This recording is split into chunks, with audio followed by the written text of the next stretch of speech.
And the Canadian Medical Association was a fascinating experience because I had flagged to the chair of the board in mid-October about the bombing of Al-Ahli Hospital, the Baptist hospital in Gaza, and saying, well, maybe as the voice for Canadian doctors and medical learners in this country, we should say something about the bombing of a hospital and how that is wrong.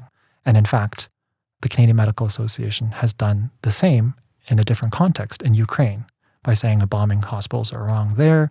And they went as far as to divest from the Russian Federation for its invasion of Ukraine and donated quite a significant amount of money to charities and humanitarian organizations doing work for Ukrainians. Now, the Canadian Medical Association has done absolutely near nothing for Gaza, for Palestinians. Why haven't they? How do you explain the lack of action, the lack of engagement? Here's the interesting, extraordinary thing. The physician that doxed me also criticized publicly the president of the Canadian Medical Association at the time for posting something on Twitter that's saying attacking hospitals is wrong. But the president at the time, she didn't even say Israel, didn't say Gaza, didn't say Palestine. So you had no idea where this attack on hospital even took place and why she was denouncing it then. But it was kind of clear by the timing she was denouncing the attacks on a hospital in Gaza. Why didn't she name Israel? How do you understand that? Because many people are afraid of being labeled anti-Semitic for criticizing the state of Israel. And that's exactly what happened. So that physician that doxed me criticized the president at the time and said that was blood libel, what you're doing, and said the Canadian Medical Association is institutionally anti-Semitic. So what she did was take down that post and completely shut up about Palestine.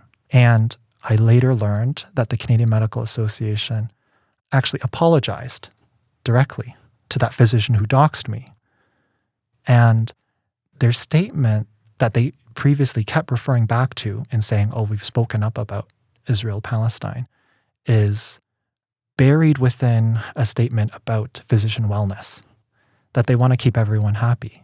And that's ultimately what it comes down to, is that there are Zionist physician colleagues who do not want to be psychologically uncomfortable with the premise that Israel might be committing war crimes, might be committing genocide, might be doing things that deem a degree of criticism.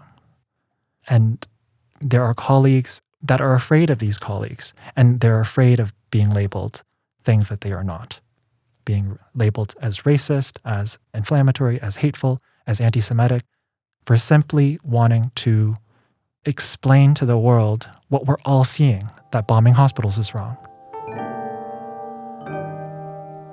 You've been listening to a clip of In Bed with the Elephant with me, your host, Adrian Harewood. Be sure to check out the podcast on Apple Podcasts, Spotify, Amazon, iHeartRadio, and YouTube. And please be sure to like and subscribe to the podcast and write a review. We love hearing from you.